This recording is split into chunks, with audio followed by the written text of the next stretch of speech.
pala yung first time kong mag-day off dito sa amo ko at yan nga pala ay nagpunta nga kami niya ng Batha. Pero ito nga pala ay galing na kami doon sa aming pinupuntahan at yan nga pala sa time na yan ay pauwi na rin kami. Una naming pagpunta ay nagsasakay nga pala kami ng sasakyan at tinatid nga pala kami ng asawa ni ate. At yan nga pala si ate na sinasamahan ko dyan ay yan nga pala ay friend na rin yan ng asawa ng amo kong babae kasi lagi siya napunta sa bahay pag may pinapagawa yung amo kong babae. At dito nga pala pumasok na kami sa train or yung sa station ay siyempre bago tayo papasok dyan ay magtatap muna tayo ng card.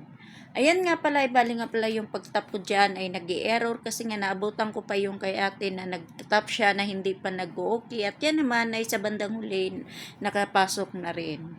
At dito nga pala sa aming pagpasok dito sa sobrang laki talaga ng station nila sa train. Ayan nga pala ay nagkaligaw-ligaw pa kami kasi ang daming elevator, ang daming pintuan kung saan ka pwede papasok. Kaya nagtatawanan lang kami dyan. At yan nga pala ay sa time na yan ay meron nga kami dyan tinatanong. Ang sagot din sa amin, hindi rin alam nila kasi nga hindi naman talaga namin maano kung saan kami pupunta kasi sa sobrang laki talaga si ate nga lagi na ngayon nagdidiop na naliligaw pa. Kaya ang ginagawa namin dyan, nakatingin muna kami kung saan talaga kami papasok dapat. Kasi nga baka mamaya kung saan ka makarating ka na ng Damam or kung saan ka pa dito sa bansang Saudi Arabia mapunta. At yan nga pala sa sunod naman namin tinatanungan yan nga pala ay sinusundan naming mga itik na yan. Ay nako, ang bango-bango pa ng mga itik na yan ay wala kang magagawa kundi ikaw ay nasa likuran, hindi saluhin mo yung mga amoy nila pero hindi natin yan sila pwede kailangan natin yan igagalang din kasi kung gano'n na talaga yung amoy nila wala tayong magagawa.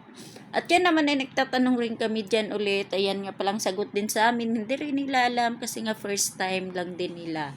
At meron pa akong kwento sa time na to kasi nga nakasakay nga kami sa train at yan nga pala ay napunta na naman kami sa mga puro mga itik, puro mga lalaki. Yung dito kasi hindi siya pwede, para siyang parang hindi pwede magsama yung babae pero wala na yun, okay na lang yun kasi nga wala na naka-andar na yung train Hindi naman kami nasita. O di ba ang ganda ng tanawin dito, wala ka makikitang mga puno halos kundi ay puro desierto.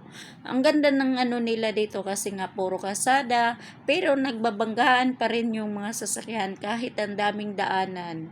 At yan nga